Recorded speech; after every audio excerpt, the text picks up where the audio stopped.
Today is 30th of March, 2024, and I'm going to Everest Base Camp. We're now in Phakding. This is where we can catch a bus to go to Ramechhap, and then after that we're gonna go to Lukla, and that's the airport over there. And let's see what we can do. Have some fun. 2 weeks of trekking. I'm hoping it's gonna be amazing. But I'll keep you guys posted. I'll see you during the trek. So we're in Ramechhap Airport, and we're supposed to go tomorrow, but let's see. I don't think the flight's due till tomorrow morning, and they're not sure whether there's gonna be a flight tomorrow or not, because there was very less flight yesterday, and not a lot of flights today either. But if you look at the airport, this is the airport in the back, and over there is Summit Air, which is mine that I'm flying tomorrow. So this is the airport. Nearly 3 o'clock in the afternoon. We found a hotel. We're gonna stay here and chill today, and hopefully catch a flight early in the morning at 8 o'clock on the scheduled time. And that's my friend over there, Niso. So today is 31st of March 2024, and we were supposed to fly yesterday, but because of the bad weather we couldn't. And we have checked in now, and that's our Summit airplane coming. That's where we're gonna board and go to Lukla. I'm really optimistic we're gonna get there, because the weather in Lukla looks pretty good when I checked online on a live feed. So we are really hoping we'll get there today, and our official trek will start from there. So that's our plane coming in now, and we'll board very soon.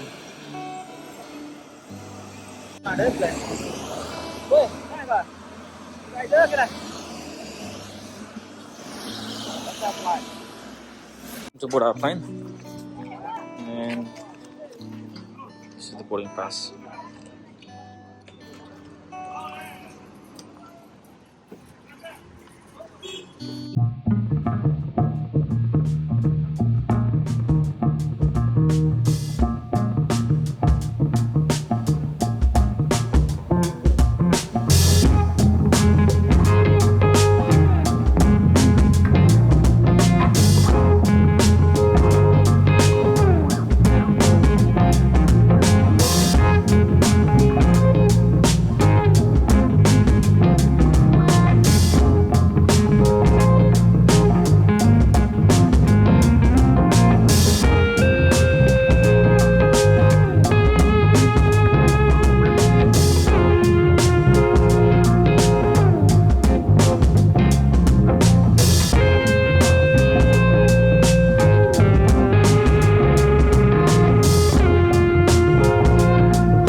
and we are now starting our official trek to Everest Base Camp.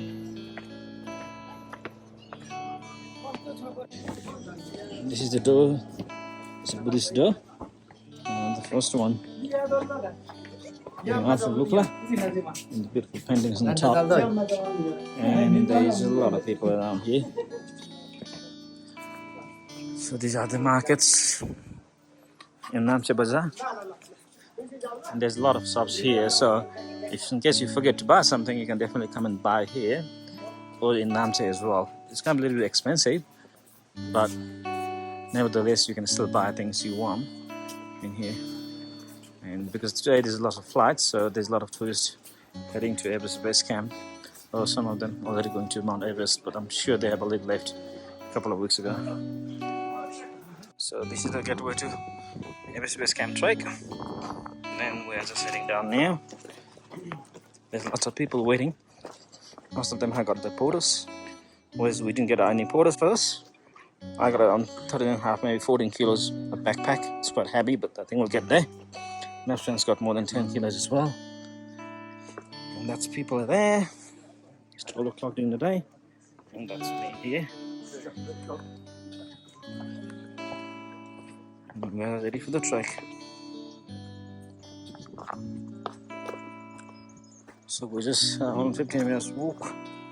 You can see this beautiful valley.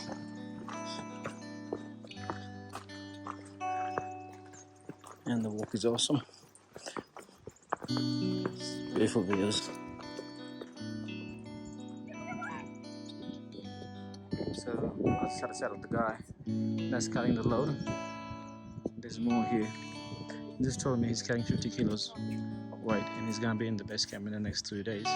That's pretty amazing. It takes me around 10 days to get there with 40 kilos of load. Whereas look at these porters who lives up in Himalayas and they carry 50 kilo worth of load and get there in 3 days time. So there's no accommodation, there's nothing for them. All they do is literally walk up, and they walk like anything. Pretty strong guys.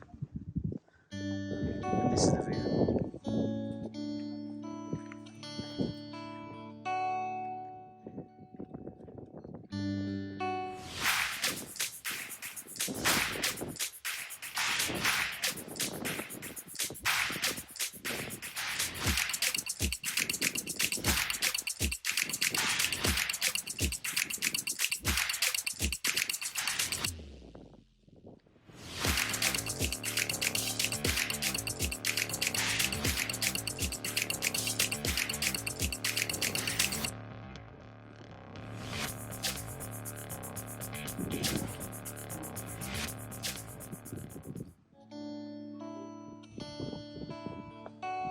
So we are hilltop lodge, Chiplong.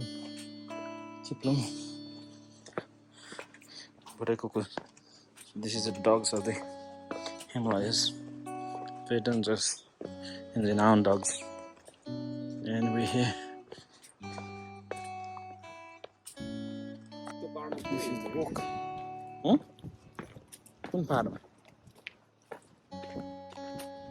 And this is my friend. You see these beautiful flowers, red in color. This is called rhododendron. So this is the national flower of Nepal. They do grow in high altitudes, so you normally see them up here quite a lot in this trek, and it's pretty nice. And also, it's also very valuable because neighbors regard this as that it's got a medicinal property. So people do eat that flower as well. And this is how people carry their luggage. And that's a beautiful view of the village. We're not going to that village, we're going to the other side. And the big belly breeze. There you go.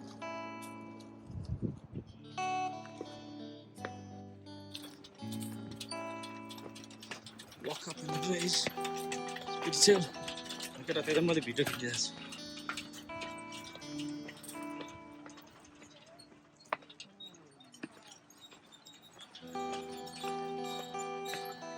This is one of the first bridges that we're going to have to cross, and it's quite big. You can see a bit of landslide. That sounds good.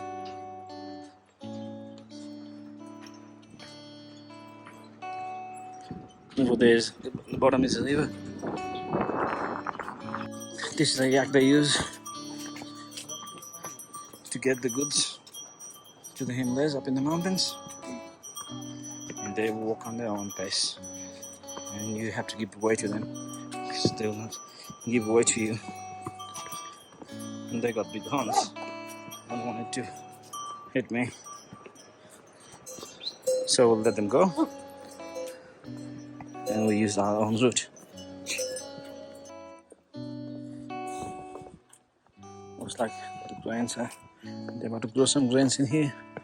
And this is a beautiful paved road, or the trekking road that you get to Lukla, or from Lukla to Everest Base Camp. Are you okay? Jeez, that was a very close call. And people rotate that so they can get blessings. And the weather is beautiful today. And I've got two Aussie girls as well walking over from Sydney. It has to go in one direction, so that's what people are doing, moving that in one direction. These are mules that carry cylinders for the gas, so it's their gas cylinders. You better be careful, you don't want them to hit you, and they won't leave a way for you, they'll just walk on their own way, so you have to be really careful. So this is how they transport.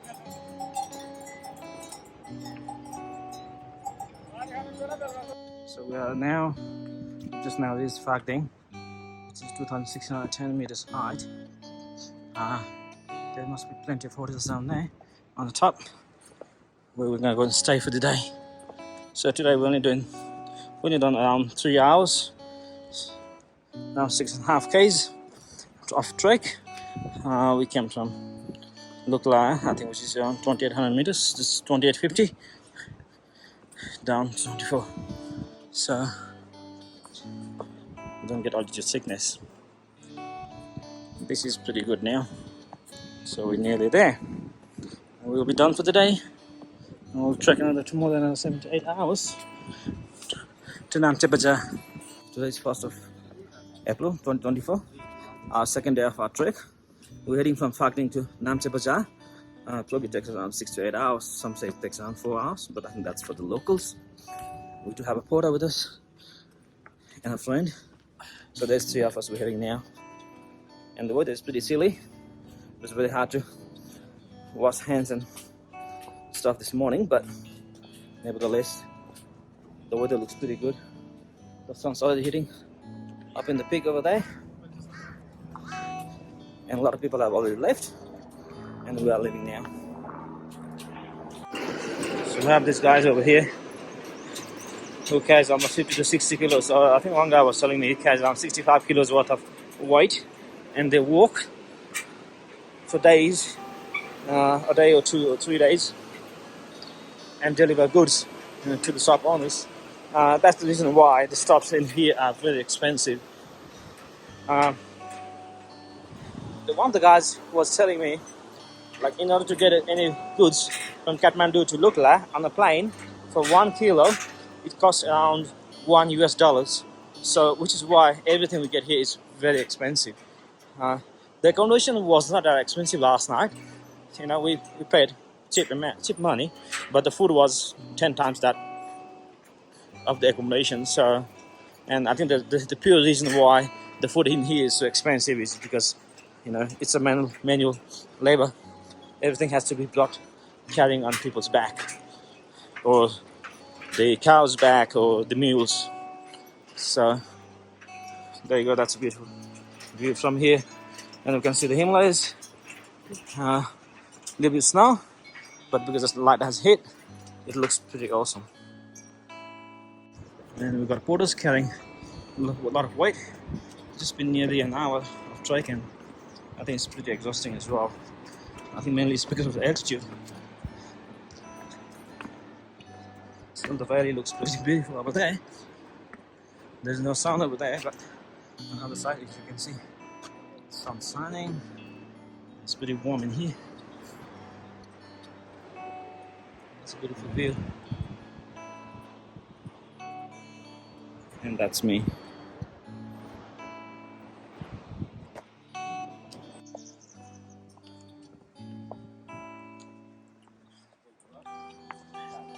Beautiful. There's lots of cabbage around here at the moment that people are growing. That's all cabbages there. And there's hotels everywhere.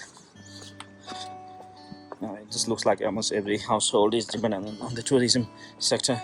I think just like I was talking about in Bali, where almost every household there is involved in some form of tourism. It's the same in here as well. I mean, every house there's boarders there, there's guides, they've got hotels and restaurants and cafes and small shops. So tourism plays a big role in here 5 to 6 months of the year. Obviously they come on high peak season, so probably from end of March till June, and then from September, October, August, September, October. So, and this is the time where they earn money as well, carrying this kind of big heavy weights. So when you come to Everest Base Camp Trek, it's a good idea to involve trekkers like here, to involve the porters, and also to involve the guides. So in the trek, the right two-way is for these mules. The first mule with the bells is the leader mule who leads all the team, and these all mules follow him. So these mules listen to the noise and they walk, and the guy on the back is his owner. They carry a lot of weight, probably almost more than 100 kilos, as you can see. And they're heading towards Namche, from Namche to, I don't know, maybe from the top to the Lukla airport now.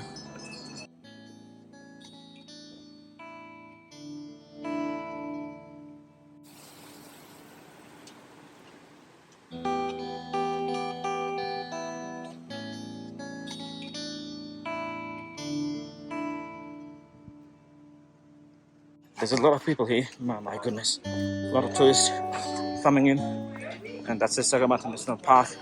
And I think there's also a map here of Mount Everest. It's a pretty big map. From here we have to go all the way down. So this is the bridge again we're crossing. Look how beautiful it looks. Just awesome. Look at the water. So this water is called Dudh Kosi, which means milk kosi. Looks like milk. So this is where we're gonna have our lunch before we start trek to up very steep hill to Namche. So this is it.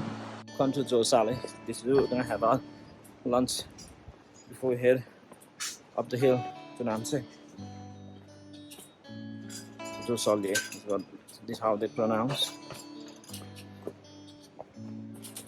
This is a nice place. We see on the top is the bridge to go to Namche Bazaar, and that's probably one of the tallest bridges we'll ever come across. And sorry about my hands. If you look, the top bridge is the one we're going, and there's people climbing on the top. So this is a straight vertical climb all the way to the top of the hill and on the other side. So it takes around 3.5 hours from here to this Namche Bazaar. And this is probably the steepest part of the climb on the way to Everest Base Camp. So there you go, people are really ready. We've had our lunch and we are ready to tackle this mountain in the bridge. We're at 2935 meters. So this is where people walk and rest. This is the bridge that we just saw from downstairs. which is quite high up. Took us around 15 minutes to get up here. Does look beautiful here.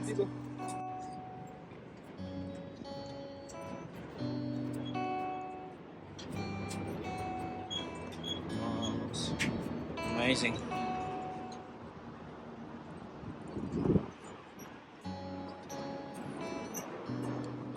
The view from down here. It's pretty cool. I don't want my phone to go down there because if it goes down there, I'll never be able to find it. It'll be gone forever. So, I've got photos on the back coming, so I'm gonna get out quick before they push me over and the phone is on the bottom of the bloody river.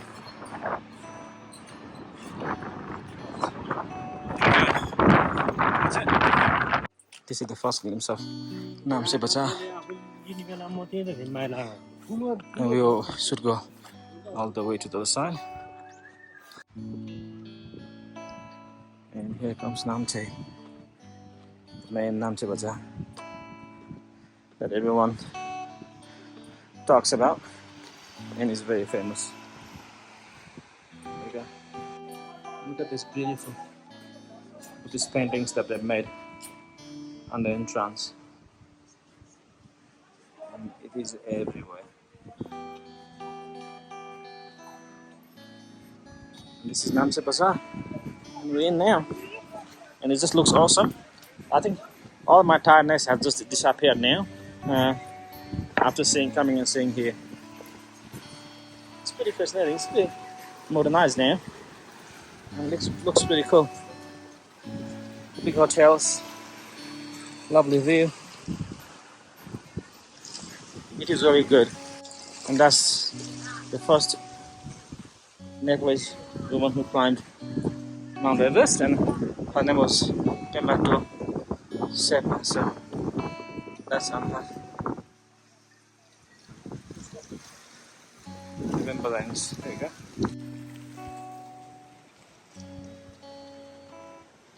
Wow, this does look awesome.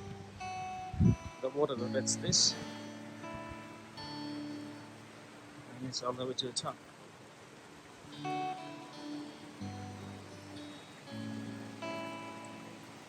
It's pretty unique.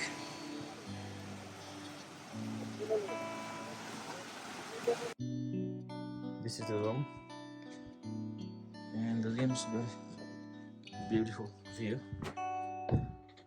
of the Himalayas over there. Look at that, Lukla.